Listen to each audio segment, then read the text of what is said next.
So welcome to all the online participants, and also welcome to everyone that is present in the hub today. Thank you so much for coming to the session on gender dimensions of business impacts, operations, and processes. So this afternoon, we are going to be looking at the impact that adverse business human rights have on women, girls, and gender non-conformative people. How they face higher risk and are disproportionately affected by business activities and operations, adverse business activities and operations. In fact, in many instances, we have businesses and corporations that may reproduce and perpetuate gender inequality and discriminatory social norms. So the gender differentiated impact of business-related human rights abuse in the Pacific, I would say, have not been very adequately addressed and included as part of discourse around business human rights. And we in the panel hope to change that together with your participation towards the end of the panel, where we will have a question and answer session. So with me today, I have 4 highly esteemed speakers to amplify this discourse for us in our region. So we have the special representative, women's human rights defenders from PNG and Fiji, and an LGBTQI activist. So the format of the panel will include short presentations by the speakers, which will then be followed by an interactive session of question and answers. So if you do have questions online, please put them on the chat and we will address them. And if there are questions in the room, please just put your hands, just show your hands and we'll come to you with the mic. And then you can ask your questions to whichever speakers or to all the speakers. I will begin by introducing all the panelists, and then we will invite them to speak, to share their work and experiences on gender dimensions of business impacts. And then at the end, we'll open it for the interactive session. So to begin with, we have the UN Special Representative of the Secretary General on Violence Against Children, Najat Maalla Majid. The Special Representative Najat was appointed in 2019 and has also served as the United Nations Special Rapporteur on the sale of children, child prostitution, and child pornography from 2008 to 2014. The next speaker after her will be Cressida Kuala, who is an indigenous Ipili Porgera woman and from the highlands region of Porgera district in the Anga province of Papua New Guinea. Cressida worked for a mining company and is also the founder of the Porgera Red Wara Women's Association. Following the special representative, Cressida Kuala, will have Chantelle Khan. She's the coordinator of social empowerment and education program. Many of us know that as SEEP. I'm working on social justice and people-centered development. And our final speaker for today will be Sidhant Maharaj, who is an LGBTIQ activist and the community working group lead, Australia and the Pacific Royal Commonwealth Society. We did have one more speaker, Mariana, who is the president of the Kiribati Women in Maritime Association, but sadly, technology limitations have prevented her from participating today. I will indicate to all the speakers when they have around 2 minutes or so left, and Han, who is helping me with the online facilitation, will also do that. So I would appreciate if you can start concluding your presentation by the time, and we will have many more opportunities to involve in interaction with the audience online and with the audience at the different hubs. So let us begin with a global perspective on violence against children in the context of business-related human rights violation. So I'd like to invite the Special Representative Najat now to take the floor. Thank you. Thank you. Thank you, Roshika.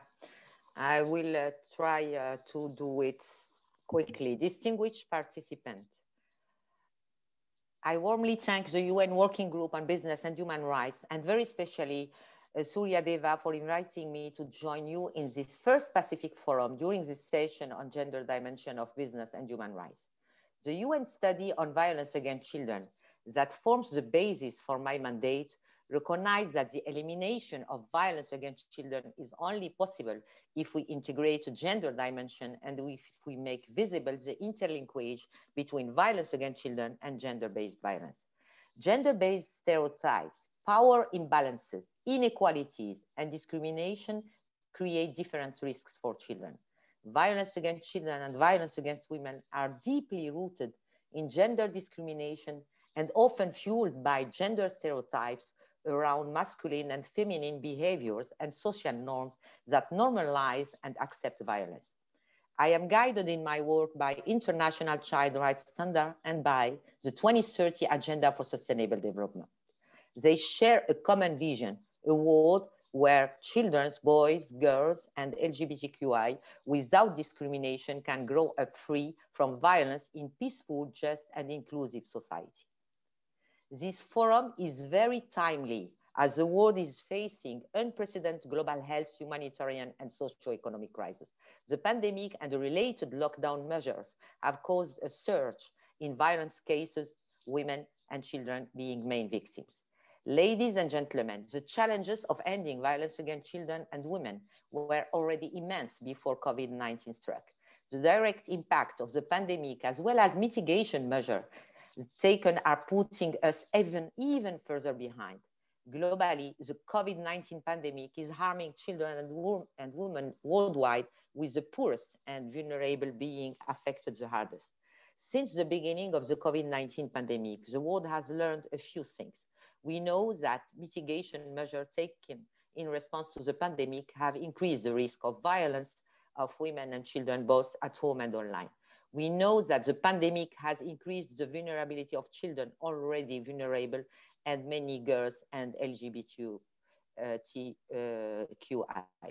We know that the pandemic is disrupting provision of already limited child protection services everywhere. We know that this pandemic is creating added family stresses related to job loss, isolation, and anxiety over health and finances. We know that this pandemic is having significant effects on children's mental health and well-being.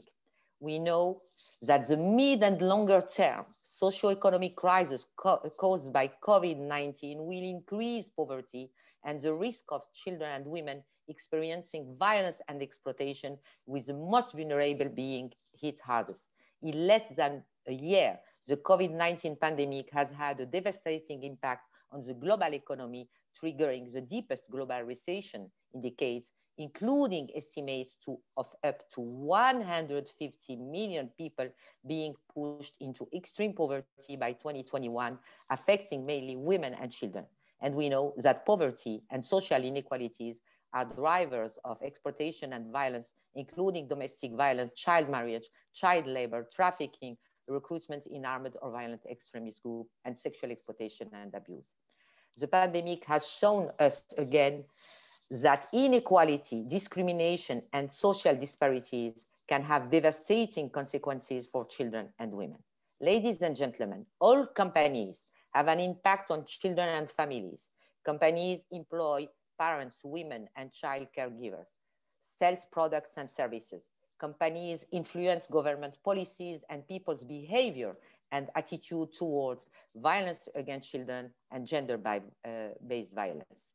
Ending gender-based violence and violence against children is key for sustainability of companies' operation, because it contributes at promoting a healthy labor force and creating inclusive, tolerant, peaceful societies, leaving no one behind. Companies have a critical role in ensuring the effective implementation of the 2030 Agenda by promoting gender equality, promoting sustained, inclusive economic growth and decent employment, ending child labor, building resilient infrastructure, and peaceful societies where violence has no place. The Convention on the Rights of the Child, the Convention on the Elimination of All Forms of Discrimination against Women, the UN Study on Violence Against Children, the UN Guiding Principles on Business and Human Rights, the Children's Rights and Business Principle, and the guidance on the gender lens to the UNGP to provide clear guidance on what states and companies should do to address the gender and violence against children dimension in business operations. One area of opportunity is the adoption and effective implementation of national action plans on business and human rights that integrate a focus on gender and on children's rights. At the moment, none of the countries in the Pacific region has undertaken steps toward a national action plan, and I would urge countries to consider taking the necessary steps towards the adoption of such a national plan as a follow-up to this important forum. In addition to that, companies can also take the following essential measure to address gender equality and to protect children and women from violence. Adopting zero tolerance policies to sexual harassment and gender-based violence and to all forms of violence against children, contributing to the elimination of child labor and forced labor while providing decent work for young workers and women, preventing violence and harassment by identifying potential risks, tackling harmful gender stereotypes and social norms, or as a minimum not causing harm by reproducing such negative stereotypes, ensuring human rights due diligence and conducting gender and child rights-based impact assessment for their operation, ensuring gender equality and diversity across the workplace, promoting child-friendly policies to support mothers in the upbringing of children, respecting and supporting women and children's rights in relation to the environment and to land acquisition and use, collaborate beyond the immediate workplace with governments and multilateral organizations and communities to create innovative action for the protection of children from all forms of violence, including specific focus on the gender dimension. Ladies and gentlemen, we are only 9 years away from 2030. Therefore, I wish to take this opportunity to stress that the SDGs provide an historic opportunity to unite all global stakeholders, including the business sector, to achieve transformational change, implementing SDG Goal 5 on gender equality, SDG 8.7 on child and forced labor, and SDG Target 16.2 to end all forms of violence against children. We must use the development of building back better after the pandemic as an opportunity to reassess priorities to advance human development and reduce inequalities, especially for women and children. Building back better cannot be just another mantra. It must have a real positive impact on people's lives, especially women and children and communities around them. Companies have a decisive role in closing the gap between the commitments to ensure gender equality and to prevent and respond to gender-based violence and violence against children, and the actions needed to translate these goals into reality by 2030. Framed by UN guiding principles on business and human rights, the working group guidance on gender lens to the UNGP, and the children's rights and business principles, companies in the Pacific region can use their transformative power and take concrete action to ensure just, inclusive, and peaceful societies, leaving no one behind. My mandate stands ready to support countries and companies in this region in this process. Thank you.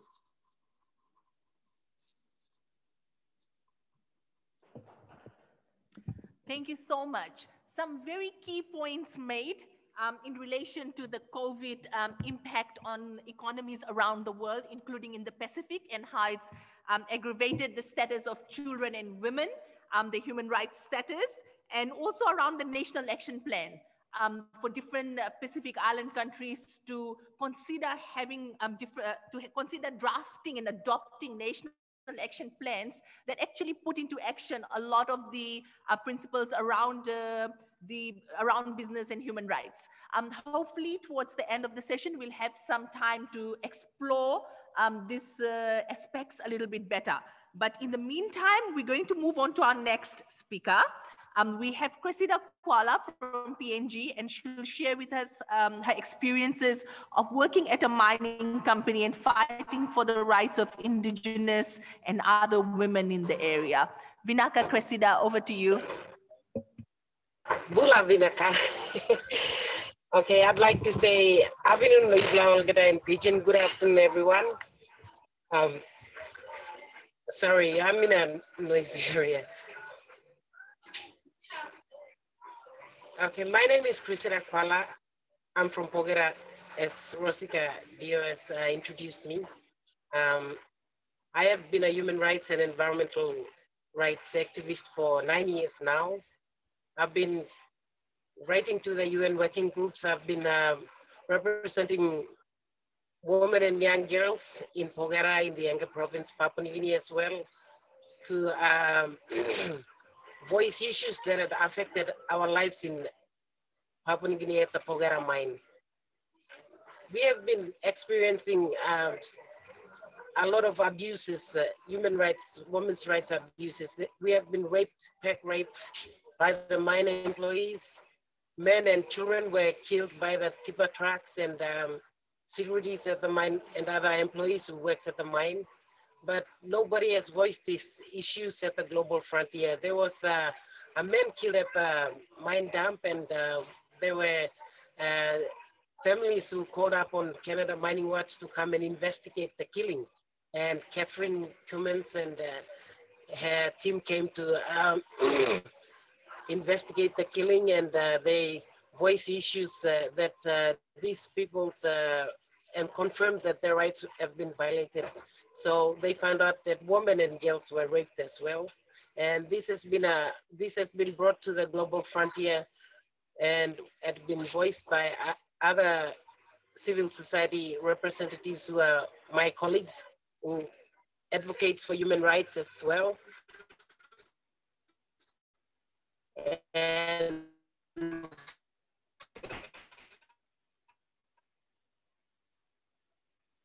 I have been trying to be very vocally to represent women and young girls, especially who are them. Try to ask and create a court level perspective to the national and Supreme Court. And if we cannot agree upon what decision that is made at the national court, we came up with a cultural compensation mechanism to approach international, seek legal advice from international legal advisors. And it has been very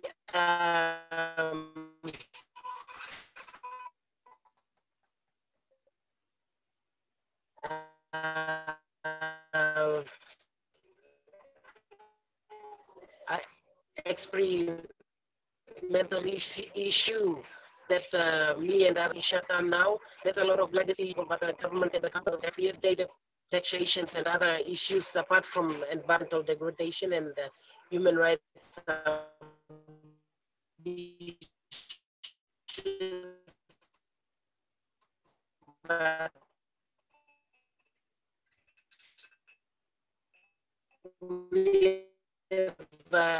me and other victim submission to the court when the judiciary took the statement in a reconciliation plan at the national level. It should be a national action plan to provide remedy for the people who have been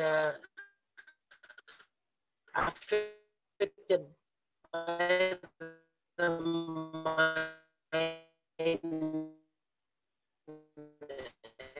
employees and the mine. It is both intentionally and unintentionally impact. Like me, stay back at home because my life is traveling from one place to another to try to make the company and the corporate company and the government to comply to the United Nations guiding principle, which the companies must respect human rights and the government must protect human rights. And it is our responsibilities, both the government, the company, and the human rights defenders, the civil societies, to promote human rights at the national level down to the local level, because if we do it at the national level, we will make the people at the bottom level understand more better, because we have been starting from the bottom up. So there is a position vacant at the UNDP as a program analyst. I am trying to apply for the position to change the mindset of the people at the national level, because the concept of human rights and the guiding principles are not really understood by the elites in Papua New Guinea. So as me, human rights defender who have been traveling to the United Nations forums and frontline and other diplomatic training programs, I was thinking of trying to talk to the elites here who are working in important offices that are the relevant offices, so that we can build capacity to try to come up with national action plans that can benefit the people at the local level. From a bottom-up perspective level, I see that people from the top needs to know the basics of the United Nations guiding principles, the sustainable development goals. They are speaking about it, but actually they don't really understand the mechanisms and how to go about trying to put it into established form that can that can make people understand the concept. So if a woman like me, though we've been traveling around, work with the relevant people here, we should know how to create a strategy plan to meet up with the sustainable development goals that implemented at the United Nations, at the international human rights standard, so that we can create policies and trade national trade policies to protect the interest of the businesses to comply to the United Nations guiding principle. During the COVID-19, I see that it has been very, very bad for the women here in Papua New Guinea, because most of them died of health issues, and women back at home in Porgera who have diseases that have been formed by the experience at the bad experience at the Porgera mine. There weren't any hospital there. It was closed for 3 years, and they died away. But it's so sad. People tried to reach a level where they can get benefit from what the government and the local level government provide, but it cannot reach them. I have been asking a question why it cannot reach them, and I put them in a situation where life was very difficult during the COVID-19. Actually, before the COVID-19, we have been talking about the mine issues and the implementation of national action plan. But during the COVID-19, I see that it has driven our voices apart from what the government should hear and comply to our recommendations that we have given to the government.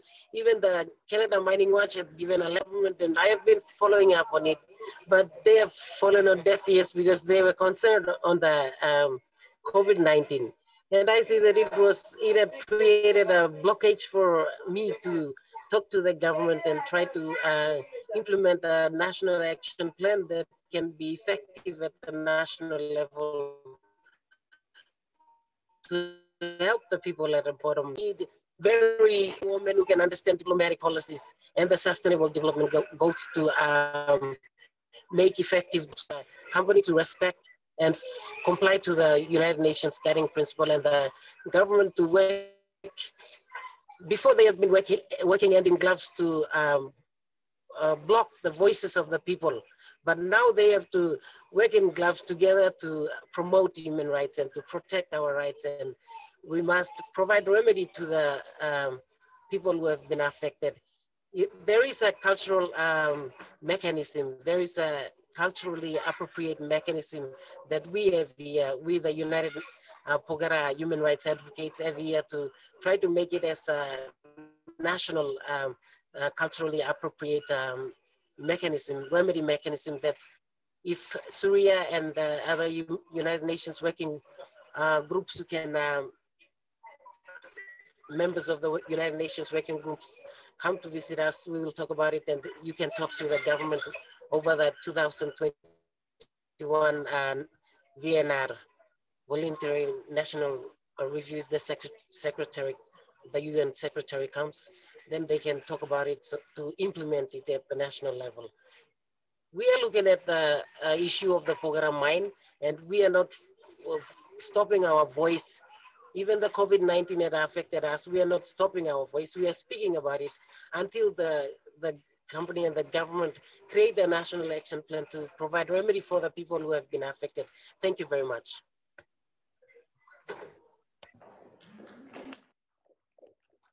Thank you so much, Cressida.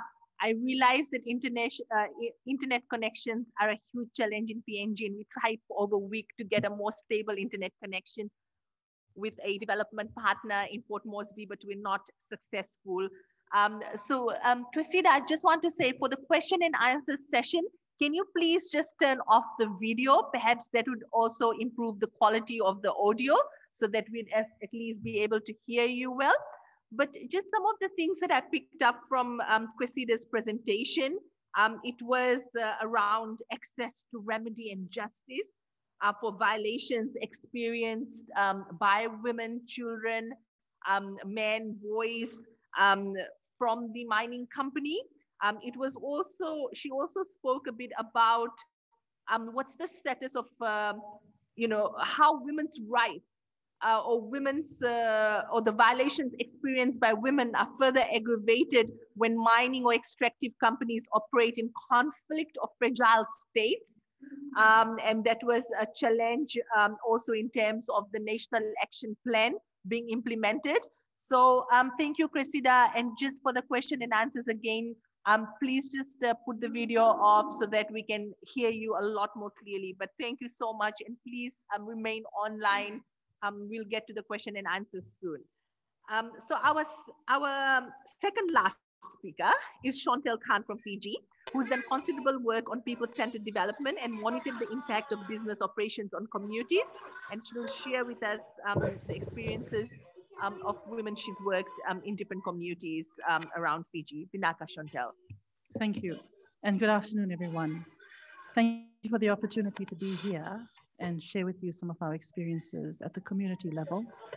I was reading through the guiding principles, and they were very hopeful for me, working from the community level.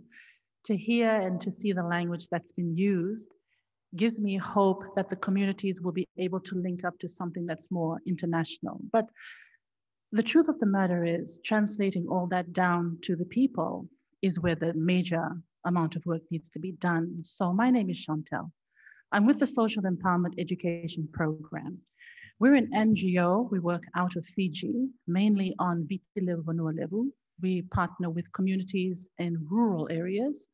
We work across 4 provinces, 9 districts, and we have partnership with 38 communities, including 2 Indo-Fijian settlements.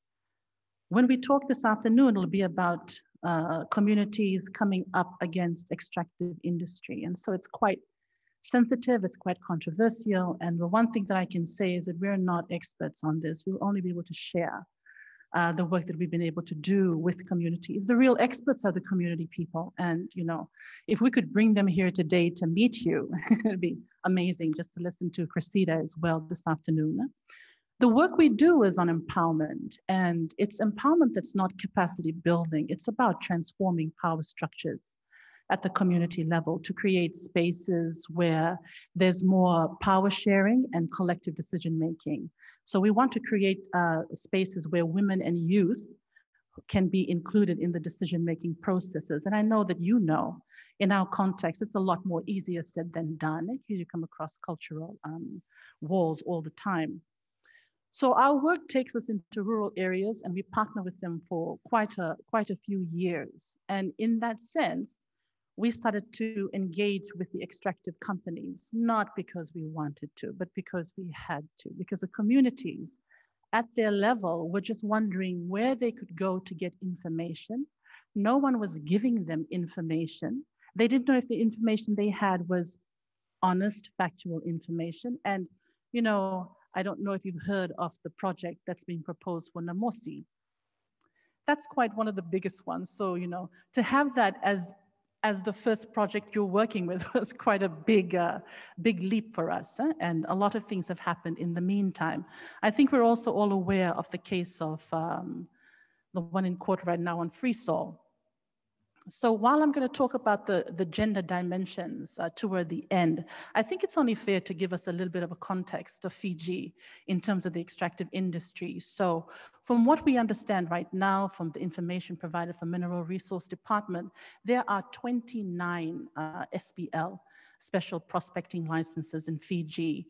And they stretch across the whole of the Fiji group. There's 16 on VT level and 14 on Vanua level, 1 in Kandavu, and this also includes 1 license for seabed mining, although our Prime Minister has talked about the moratorium at the PIS meeting earlier this year.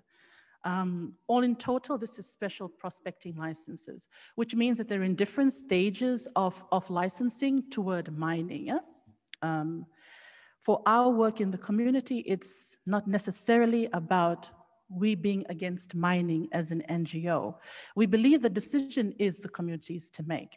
Ours is about being able to develop empowerment processes with them so that they can engage more honestly with the process that's happening. Yeah? One of the things that we started to ask ourselves was, are there laws? What are the rules? What are the legislation? What's going on in Fiji that can help protect and promote the human rights of the community people? We wanted to know in Fiji, if the communities are coming to us and they're confused about what's going on, is there law and legislation that can protect them when there's nothing else that they can do? So we, in 2018, commissioned a research, and it tried to answer those questions, basically. Are there laws that can help community people? Are they working? And how do they go about, triggering it so it works for them? So we launched this report in 2019. Roshika was part of the think tank that helped us ask all these questions. So I'm just going to give a very brief overview of what we found out. In this country, in Fiji, we have the laws. We have the legislation. We have the policies. It's guided by what we call the Environmental Management Act, 2005. That's the biggest law of the country to do with environment. From that, we have these other 3 very big players under the Environmental Management Act. One is the Department of Environment. The other is the National Environment Council, which sits at the national level. And then you have what we call approving authorities. These approving authorities are all government mechanisms. They're the government agencies, your MRD, your Toke Affairs, your NLC, the whole thing is involved there. So in fact, all the different government mechanisms, they have a responsibility to do their due diligence with the communities. If you're from the community, if you're listed in NLC, if you are listed in the VKB, this would be very interesting for you because you have to understand how it's all connected. So when we start to see Singatoka, yeah, the dredging, Ba, what's happening in Ba, and in Namosi, every single one of these cases are supposed to be already looked after by each of these approving authorities, on the top of which sits DOE. It's very interesting. It's also very complicated. What we found out that it is there. We have mechanisms that are there that can help our people on the ground. The National Environmental Council, for example, is made up of all the different people who are in these approving authorities, government and CSO.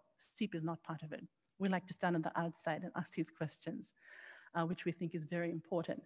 So one of the things that the National Environmental Council decided was that we needed to have another body that was in the interest of the Toke landowners. So they set up what is called the TROC, the Toke Resource Owners Committee. This is very important because it is the avenue through which you can get your voices heard. Right, so we have all those mechanisms in place.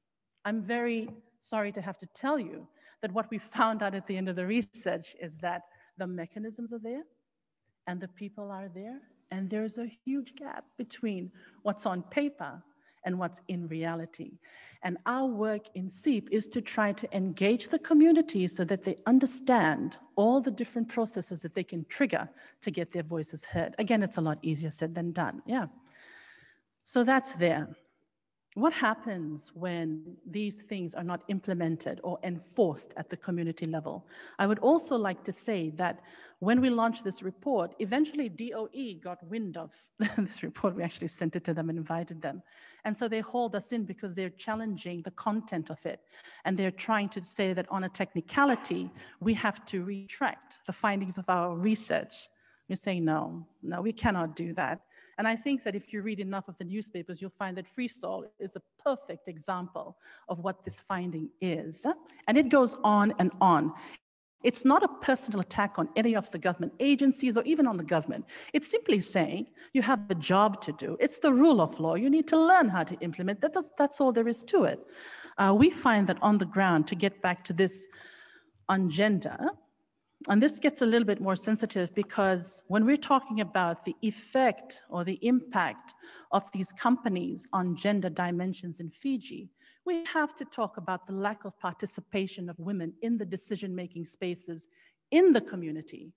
So even without government, even without the company, you're just talking about the community people themselves. And now we have to differentiate between those women who are VKB registered and those women who are married in. Now you can imagine, if they're married in, their distance from the decision-making to them is even far greater, but the effect on them is every day. So let me give you an example. In a certain district, in a certain province, gravel extraction is going on, yeah? Not very far from where we're sitting, and apologies if you're from there. Decision-making about this gravel extraction is happening with the communities that are based inland, by the Matangalis or landowning units that are based inland. So when they make their decision on whoever signs on it to allow these companies to come and extract gravel from the rivers, what happens is the flow-on effect comes to the people who live on the coast. They are related, they are cultural linkages, but in terms of the decision-making for them to be involved or to be asked, to be consulted during the EIA, nothing. And so these women are telling us the story, and we're documenting it now, where before they used to go to the Ngolingoli, it's just there on the rivers where the river meets the sea for their livelihood, for their sustenance on a daily basis.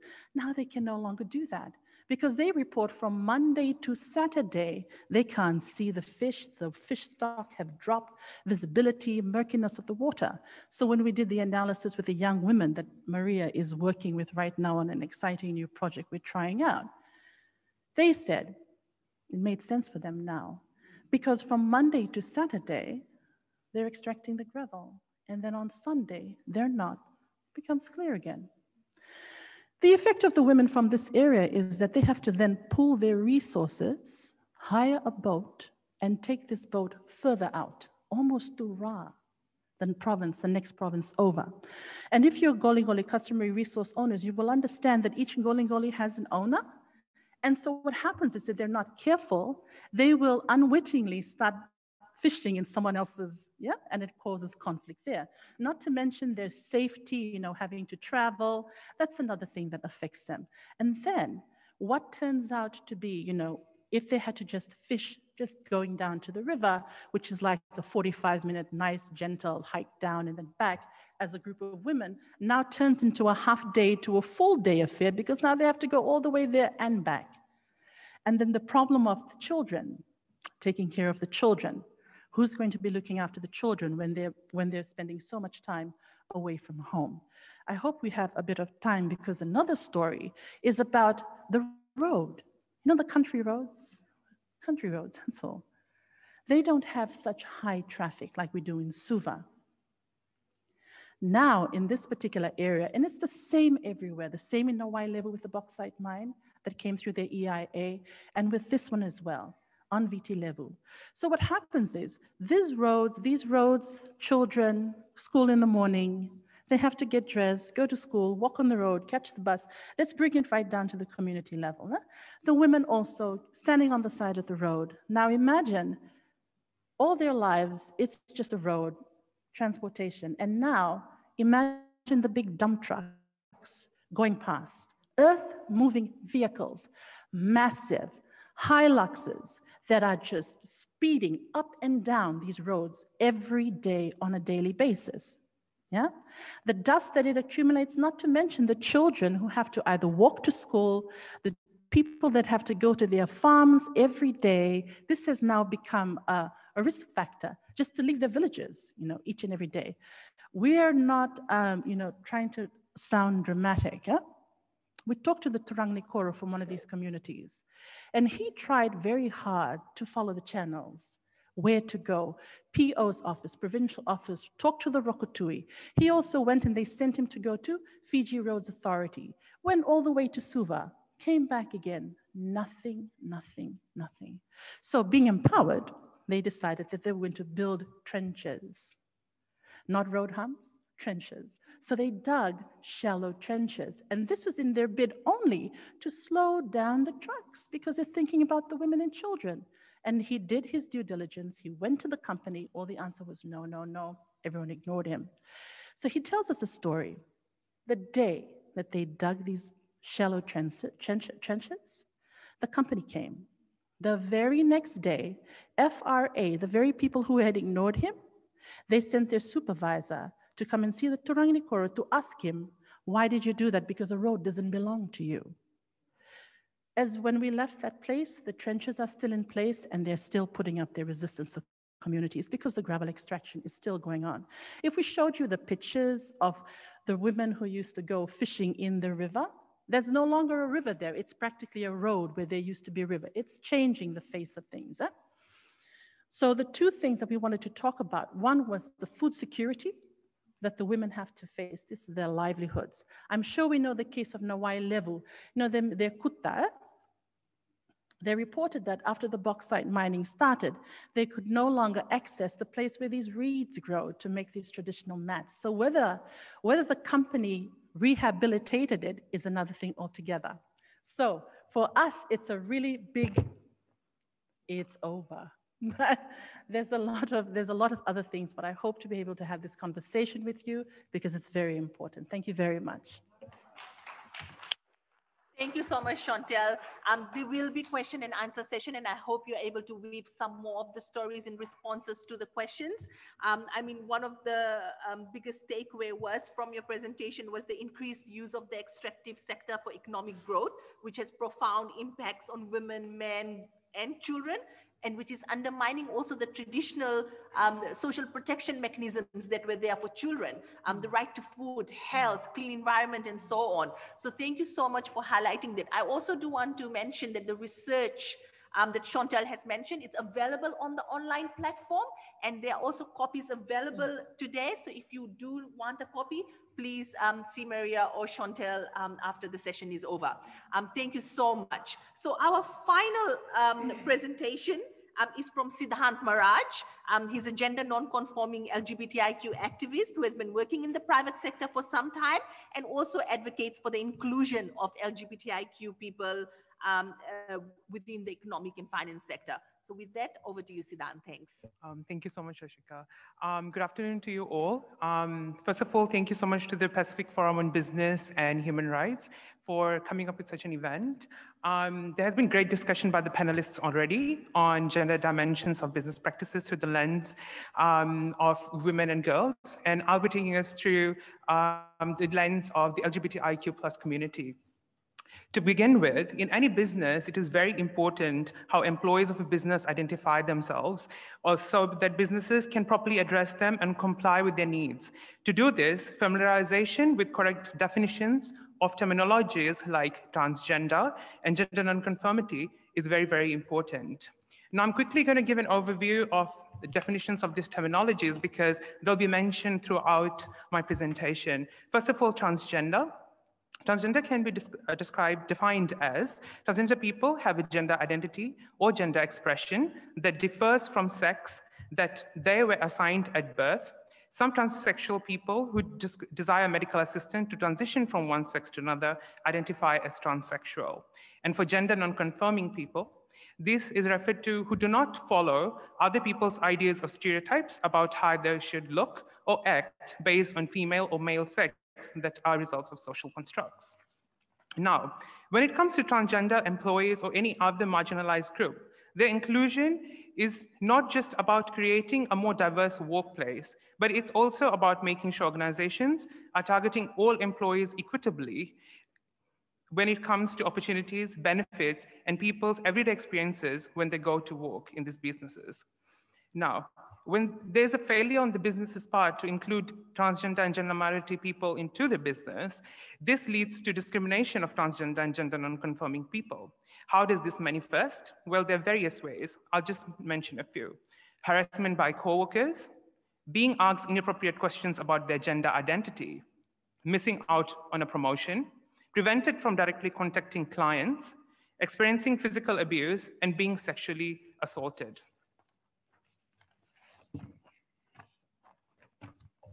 Now, I'll quickly share some of the findings of how businesses fail to take into account gender non-conforming and transgender persons. While doing this, I'll also share some of my lived realities as a gender non-conforming person in the business sector.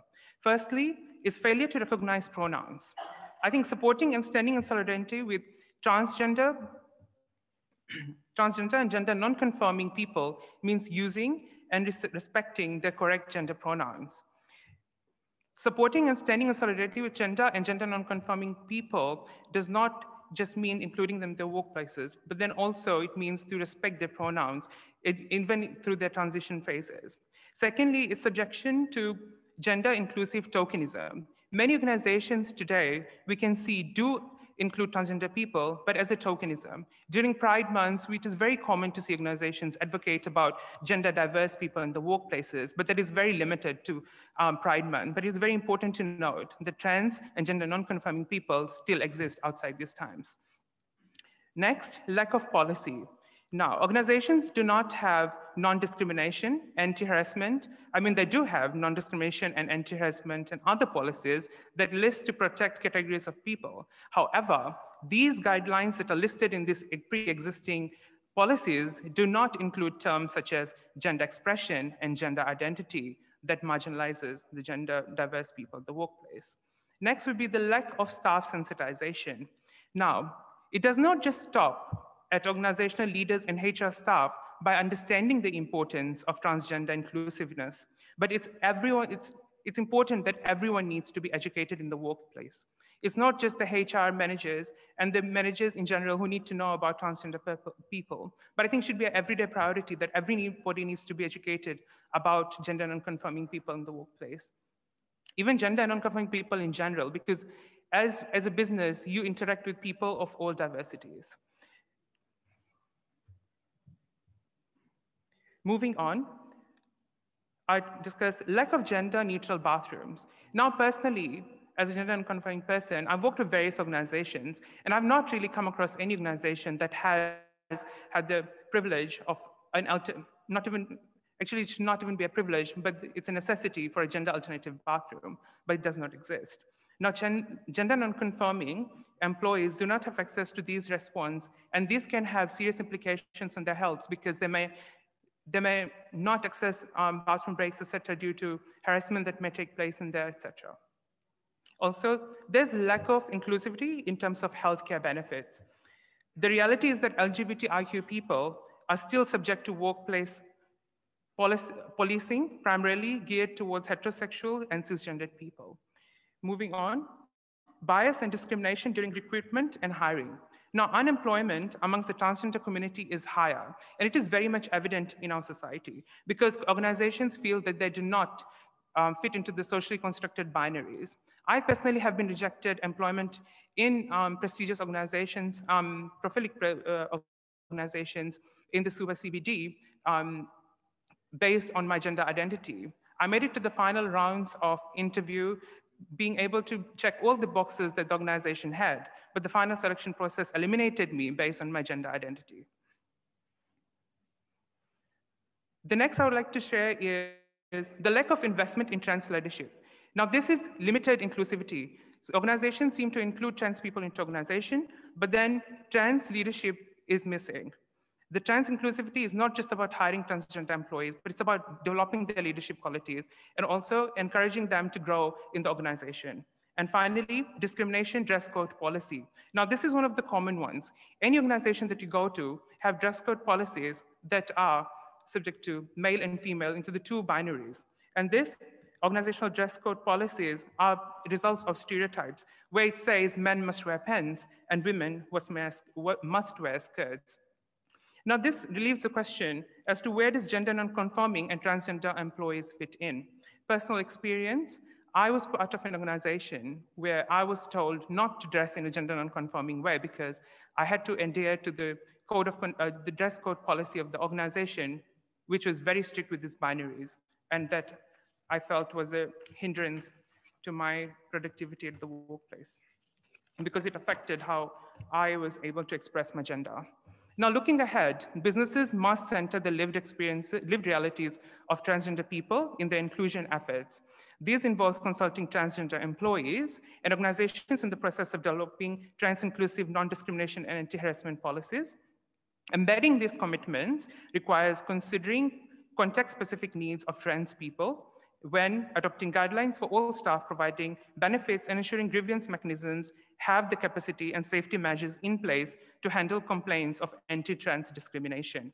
Now, what the businesses can do quickly are, first of all, policies. They should include gender identity and gender expression as protected categories in the policies of the workplace. Some examples of policies could include diversity policy, equal employment opportunity policy, non-discrimination, anti-harassment policy, compliance procedure, workplace bullying policy. And it's very important that all training and policies in the workplace have been looked at through the trans lens. Next would be process. It's very important that organizations establish process for transitioning guidelines for gender identities. I personally did not have economic empowerment to be able to express my gender identity as I wanted to be. But when I did get an employment opportunity and when I started to have economic stability is when I started to express my gender identity in its true form, given the economic empowerment. But the organizations have lacked procedures in place for the transition because that would require a lot of changes in terms of documentation, etc. The next would be providing assurance and a firm support policy, including collaboratively discussing key issues in terms of restrooms, in terms of locker rooms, also name change and pronouns, documenting changes and dress code policies that are inclusive of all gender minorities. I think it's also very important that they develop an action plan where they look at when the transition will occur of trans people when they're recruiting, when and how to inform others of a transitioning employee, identifying support and team resources, and also employee needs moving forward, such as leaves that may be needed when a person is transitioning in terms of hormonal changes, etc., and that may make them susceptible to different health conditions. Also, documentation, updating personal records, I think is very, very important. Many organizations fail to update records through time because when you enter organization, the first thing that you put into the application paper is taken for granted. I think it's very important to do audits yearly to see where the person's identity stands. If somebody is transitioning, it's very important to include that into documentations. Next, facilities. I think granting restroom access and locker room access according to employees' full-time gender presentation is also very, very important. And dress codes, finally, it needs to have dress codes that are gender neutral and apply consistently.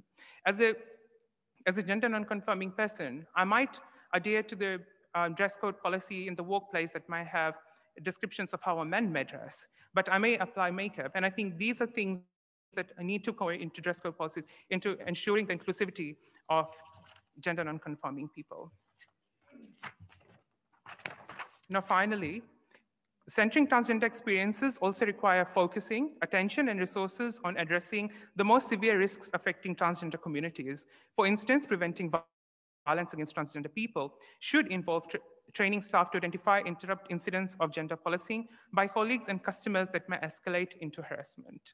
Also, beyond the books for responsible business conduct, I think it goes beyond businesses than just adhering and sticking to policies. I think they need to look at it from a perspective that is inclusive. Now, scaling up also involves leadership from human rights and business community. Some organizations have taken steps to be inclusive of transgender people, such as defining women as including transgender women and defining men as including transgender men, which has been missed on the slides, my apologies.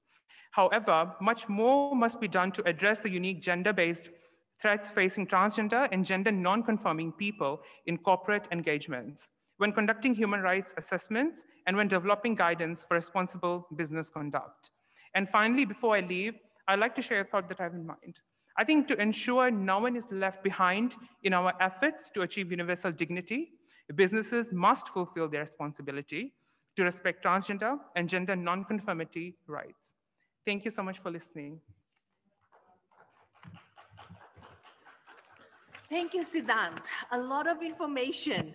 I think that one of the things that came out really strong was the meaningful engagement with the LGBTIQ community in the non-discrimination efforts that organizations and other stakeholders undertake.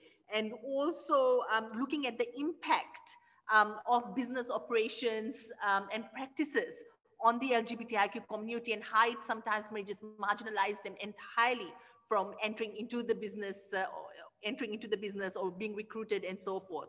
So thank you for highlighting a few of the key issues. If I can now invite Chantelle to please join us here in the front. We've now come to the end of the session where we're going to have a question and answer interactive session. So for the online participants, you could indicate by showing your hands if you have a question, and then our online facilitator will unmute you, or you can unmute yourself and ask your question, or you can enter the question on the chat feature and we can read it out. So far, we've had one comment on the chat feature, and I'll just share that with others. It's been from Gautam Bhardwaj regarding the bathroom and washroom for transgender. He has mentioned that they have separate restrooms for transgenders in Chandigarh, India, such as the Punjab University and in the district courts. So there has been one comment. For any questions or comments from the audience at the Suva Hub, please let us know by a show of hands and we'll bring the mic to you so that the online participants can also hear your questions. With that, I'm going to now open the question and answer session. So any questions from the hub here? Yes? I have a comment for Ms. Chantelle Khan. Thank you very much for your presentation. I was in Levuka last week. I saw both the impact of climate change and also the environmental impact of PAFCO. I wonder if you had gone over to Levuka, or there's been an issue that has brought up to your office regarding PAFCO and the environmental effect. Thank you for your question. The short answer is no. We've been involved with other people who've been involved with PAFCO. And because it's around land, around environment, we have to be very careful with how we put our feet on the ground. So we have to be invited in by the Matangali or the groups that are facing this difficulty. So at the current time, PAFCO or people who have been affected by it have not approached us as yet. Yeah. Okay, so maybe it's fair to say that the native owners, this lack of awareness, that they are not really aware of the impact of, setting up a huge factory. And also because, like we heard this morning from the Attorney General, that about a lot of the villagers are employed, that they are more concerned about being an employee rather than the environmental damage.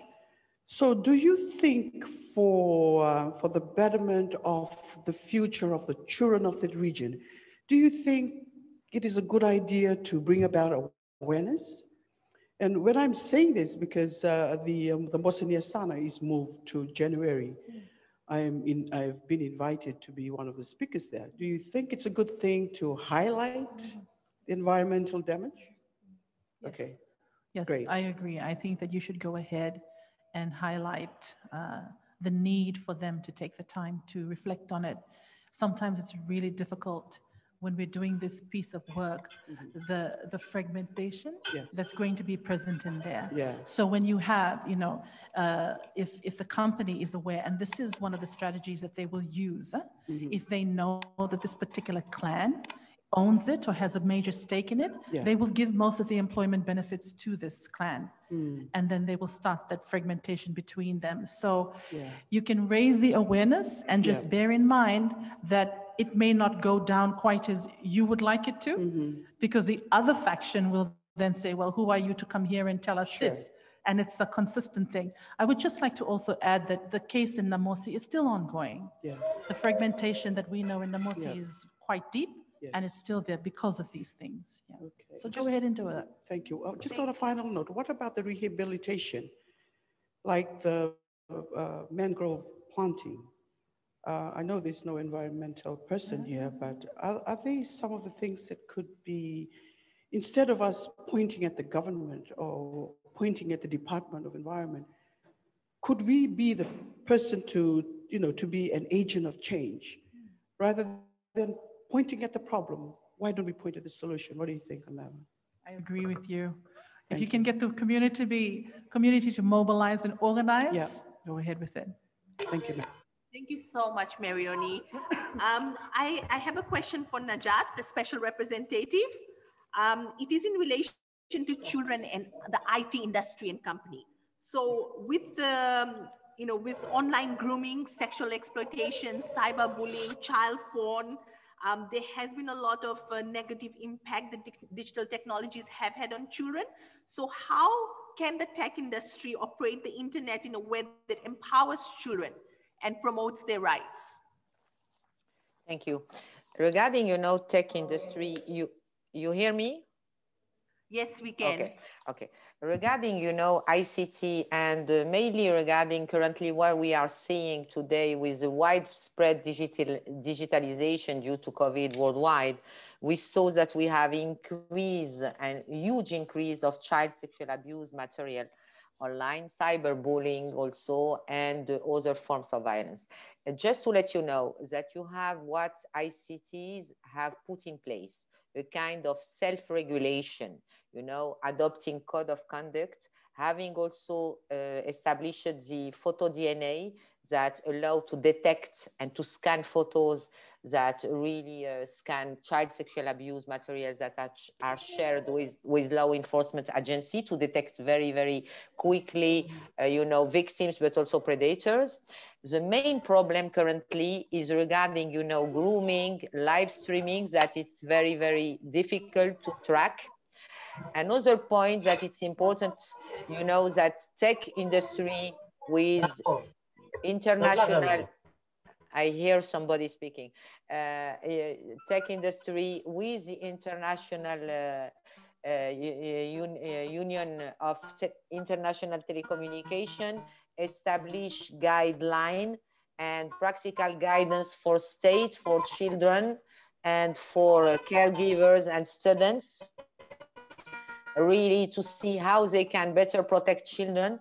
But the best way, just to let you know, is how we can empower children really to protect themselves. This is very, very important.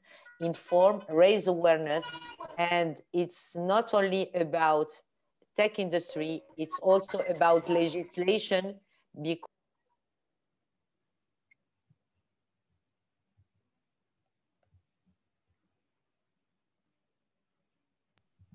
we can't hear you, Najat. no, because I was muted by I don't know whom. I don't remember. I don't know where I stopped. I just want to tell that you have tech industry that has many self-regulation and many tools to prevent and to protect, many practical guides that were dedicated to children, to students, to parents, to caregivers, to states. But in the same time, we need strong legislation, and you have many countries worldwide who have strong legislation really to fight these crimes and to make also tech industry reporting on these crimes. This is one. And in another point is to make sure also that all forms of violence online, that it's not only about child sexual abuse material online, but also children who are facing inappropriate content, hate speech, and also propaganda of criminal networks and many other things that they have to report on it. But we have still a lot of to do really to prevent. And I think regarding companies, because we are discussing about companies, it's really important to never forget. And as we are speaking about Fiji, we were speaking about extractive industry, mining industry, but we need also to tackle the issue of tech industry. This is very important, and travel and tourism industry, because increasing child sexual exploitation within travel and tourism sector is also linked to the increase of travel and tourism and so on, but also it's increased to more and more connection. And you know, the criminals are using more and more dark nets, very difficult to reach. And if you have not strong legislation, if you are not empowering children, and if you have not strong really mechanism to tackle and to identify, it is very difficult. Yeah. Thank you so much.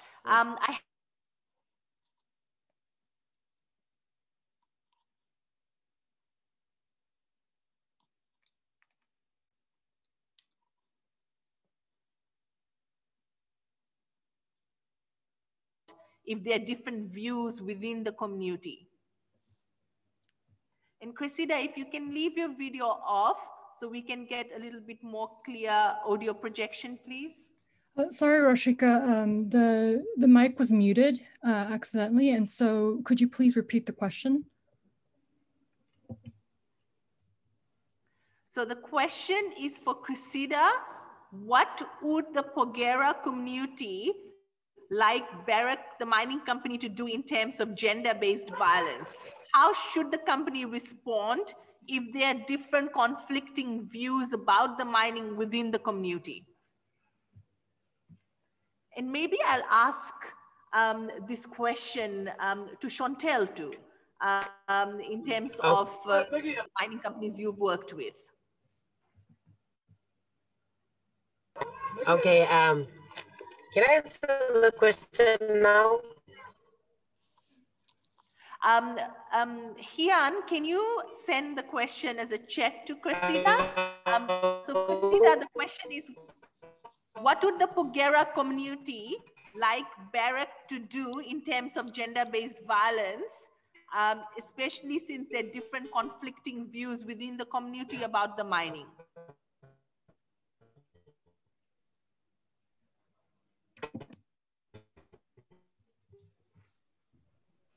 I think there are still network issues on Cressida's side. Hello. Okay. Cressida, are you online?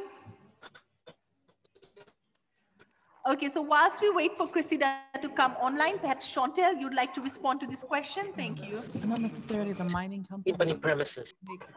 Recommendations. It's about the environmental impact assessment to also include social impact assessment, and it to specifically focus on the inclusion of women, because at the government level, they can enforce, they can put it in place from the get-go, I mean, before anything else starts.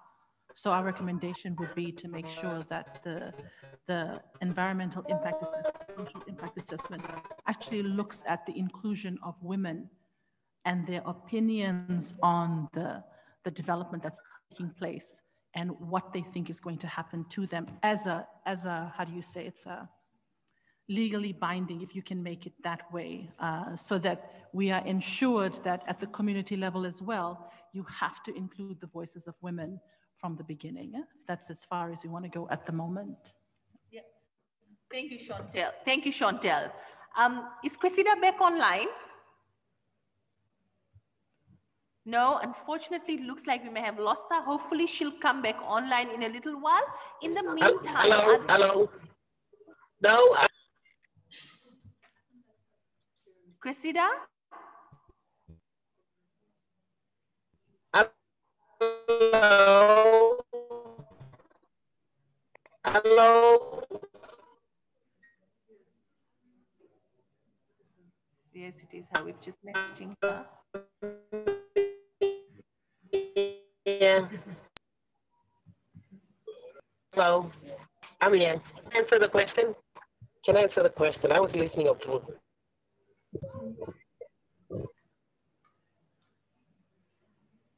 Cressida, are you able to respond to the question now? Yes. Excellent.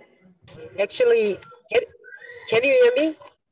Yes, we can. It's not very okay, good, actually, but we can hear you. Okay, I'm sorry. It's not my fault, but I'll try my best. Actually, the company Barrick and PJV, Porgera joint venture, both are Canadian companies, corporate companies. They have established a grievance office, and the grievance office was built within the company premises, so it wasn't transparent.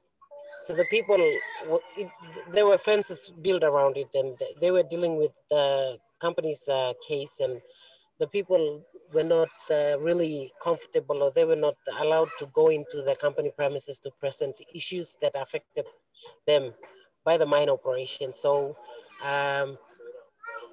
they became, we were traveling to Canada to actually attend the annual general meeting with the help of our international partners, Canada Mining Watch, Columbia Human Rights Law Clinic, and Harvard University School of Laws. And we presented issues at the annual general meetings. And they, out of shame, they came over to another group that was contracted for 3 years. They created a Porgera remedial framework assessment. It was an assessment establishment in 2012, and they took in 130 women to provide remedy for the 130 women, but there were 11 women who were trying to go straight to Canada to take the matter to international, to seek legal advice at the international level. They were held back in Mosby and were given 200,000. It was 4 times more than what was given to the 119 women. So it wasn't really equitable, and it was not transparent. So the majority of women complained about the remedy, and they were still complaining, and the company put another 30,000.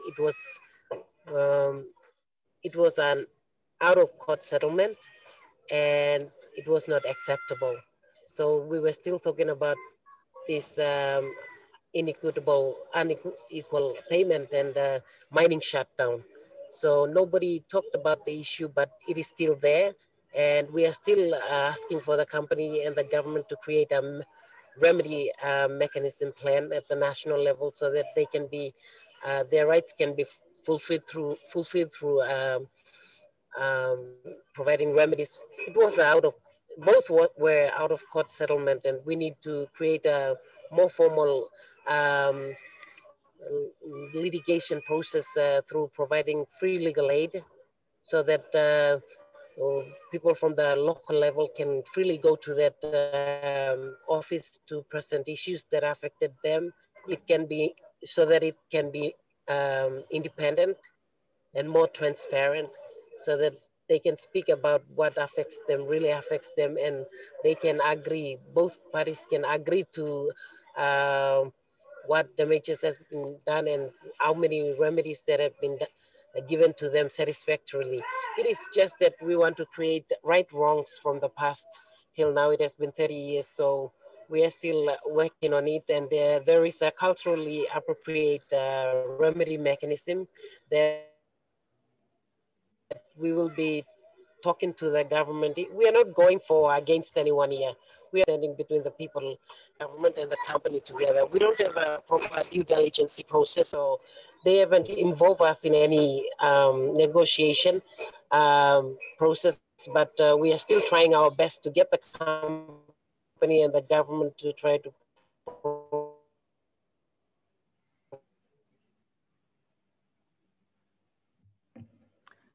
Thank you, Cressida. Just for those that were not able to hear that well, Cressida was sharing how compensation to the people, but we have the idea, even though we have come this far without the nation's guiding principle. Oh, okay, I'll leave you. Sorry.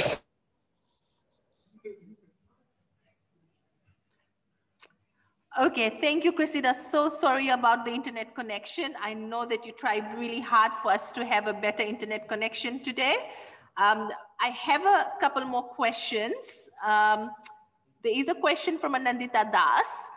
Are there any initiatives of building community economies as an alternative to extractive industries? So perhaps we can have Chantelle and Cressida just very briefly share your views on this. We love the idea of local economies. And we also talk about mining being the alternative. We just want to get that out there. Mining is the alternative. Our partners are farmers. Mining is the alternative. So that's a mindset that we want to just challenge a little bit.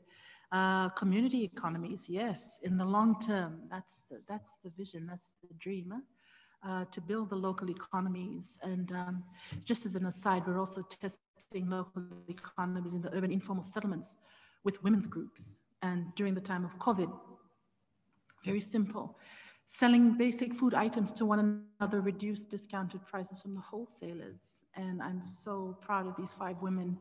And they are for us a microcosm of what can also happen. And if we can replicate that in the rural areas where these projects are happening, so that they start to engage with one another, so they don't have to struggle so much to look for the market outside. So when you try to build the local economy, you are convinced that you are your own market. And you start to cater for one another in a more caring way. So it's like building a mindset of cooperative, you know, and that offsets whatever is being offered by companies that are coming in. So you start to engage on your own terms. But that comes with an absolute belief and empowerment in yourself as a person and as a community. And so again, it comes down to building that community base and the community economy to go with it. Yes, we absolutely believe in it. Thank you. We've asked Cressida just to type her response because the internet connection is still flaying. I did have another question in terms of access to remedy. Hello. Cressida has talked about the access to remedy, and Chantelle, you've also talked about how it has not worked. Sidhant, can you also share what are some of the challenges and limitations that are experienced by non-binary people, including trans people, on accessing remedy in this context of business practices and operations, especially since the anti-discrimination provision in our constitution, in the Fiji constitution, is actually touted as one of the best in the world. So perhaps you can highlight what are some of the challenges and limitations. Thank you, Roshika. I think one of the major challenges that comes down is we do have it in black and white. We have it in the books. We have the thing in place. But when it comes to actually groundwork, community level engagement, and the people who are actually conducting this, who are supposed to be the flag bearers of these policies, are the ones who have internal biases. You know, and it's very evident. It is very common to see that a lot of people who have access to these resources, such as you just mentioned, that, you know, Fiji having one of the best anti-discrimination, also when it comes to gender diversity. But then I think lived experiences of people and then internalized biases is what makes the true engagement of gender non-conforming people a challenge, because a lot of gender non-conforming people in communities, like I said and mentioned in my presentation, tokenism is something that is taking place. The many times the consultations, activities that take place that have representatives from diverse, gender diverse communities, but then a true reflection of their voices is not really a thing, because many decisions that are made about gender minority groups and gender diverse people are made without them. So they do not really, they're included in the space, but they do not really have access to these spaces and tables where the decision is actually really made. So I think that's a big gap. Thank you. Are there any questions in the room? Marioni, let me just see if there's any other questions. Joe? Asilika? Okay, so we'll start off with Joe, then we'll go to Asilika, and if time prevails, then we'll come to you, Marioni. We're just nearing the completion time. Thank you. I'd like to ask Najat regarding this child rights. It is becoming a sensitive issue, especially in our domestic arena. these challenges been raised about child discipline and the child rights. I think it's getting worse and worse. Reported, as you have read our media, seen our televisions news, it's been coming about this child delinquency, and it's getting worse. And now even we have rape cases. The perpetrator is a 10-year-old and the victim is a 8-year-old.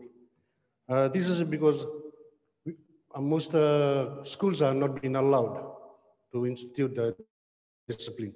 Even parents now have been threatened not to institute discipline. So where is the balance between the child rights and the society rights of security when we are being enforced or propagandized by every day that we need to adhere or comply to the international child rights? That's my first question. The second question is about the child labor. We have a COVID-19 happening. We have heard about 40% of our families in Fiji have suffered, lost their jobs, even the mom, the dads. Some have been displaced from their homes. The demand for child rights that comes from the developed states, that we have misplaced, that we couldn't understand that they have a safety nets. We don't have safety nets. The safety nets is they always go for their social benefits when everybody falls. We don't have that. So everybody, especially in the developing states like Fiji, the Pacific, everybody will have to hands-on. A lot of people complaining that children selling roti, they have to do it. We don't have safety nets. We can't compare ourselves in Fiji like in Australia, in America. We have to live in reality. Everybody is working. So where does that balance comes in? And did you have another question, Joe? And the third one, the transgender. This is an issue that I did one research 2 years ago, but I came to conclusion about this. I came with some reports that has been received about transgender, about the treatment from the law enforcement agencies. Would you like to have some transgenders officers or to cater for the transgender community, especially in the law enforcement agencies, the nurses, the border enforcement agency when it comes to searches and interview? Yeah. Thank you very much. Thank you, Joe. So what I'm going to do, Joe, because we have one more person asking questions, I'm going to filter some of your questions. So the one that's in relation to within the business context, I will just have Najat and Sidhant respond to that, and I will let them know what the question is once we hear Aslika. Thank you, Roshika. My concern is just regarding violence against women. I have observed that women who go through violence in their workplaces, because they are affected by violence, they are not productive at work and they miss work, and they are overlooked for promotions. And because of that, it affects their livelihood. So I have noticed that most organizations, business organizations, they don't have policies. In my experiences as a trainer in one of the women organizations, few of the organizations that we had gone to, they said the women that raised their concerns said that they really need policies such as that to protect them at work. And secondly, the whistleblower. We might have policies in place, but how safe are they when I haven't heard of the whistleblower policy being enforced in organizations, leave alone if they have policies that concerns whistleblower. So they might have policies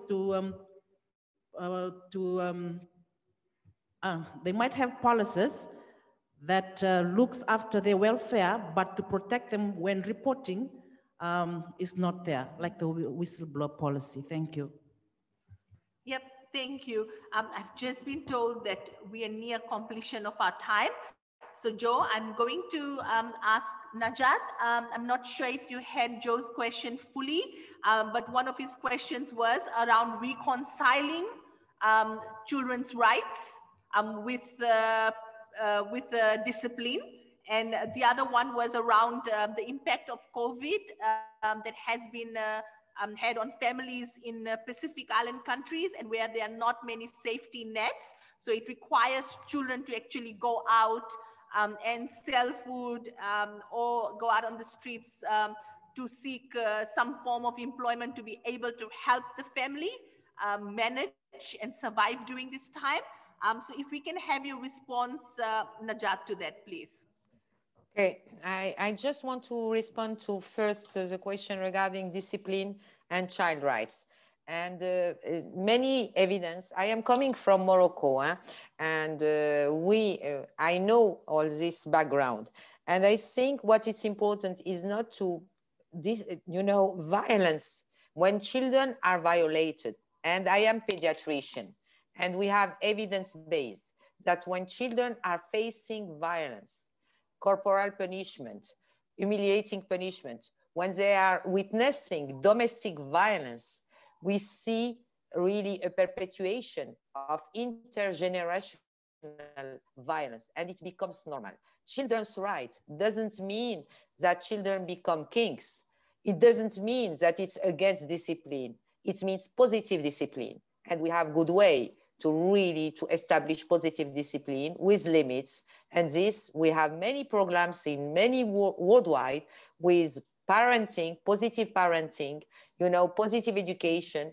And it shows, and we have many studies that show that the impact is better because children, when they are used to violence since their early childhood, they become violent also. And this is really important. It's not about, some kind of occidental approach. It's a cultural, it's not only a cultural approach, it's more wide, and it's the way we are providing discipline. And discipline is not beating. Discipline is not humiliating. You can do it in another way, and you can be a wonderful boy or girl. And just to, regarding, child labor, we know that if we want to fight and to end child labor, it's not only about adopting, the convention. You need to work on many issues. It's not only about legislation. You need also to build alternative, strong education, but also social protection for families. And when we are speaking about social protection, is really child grants, is universal health coverage, is sustainable and solid social protection that covers families and communities, from all the economic risk. And I remind you that it's part of the children's rights and all the international convention, but it's also part of the SDGs. Over. Thank you, Najat. And unfortunately, we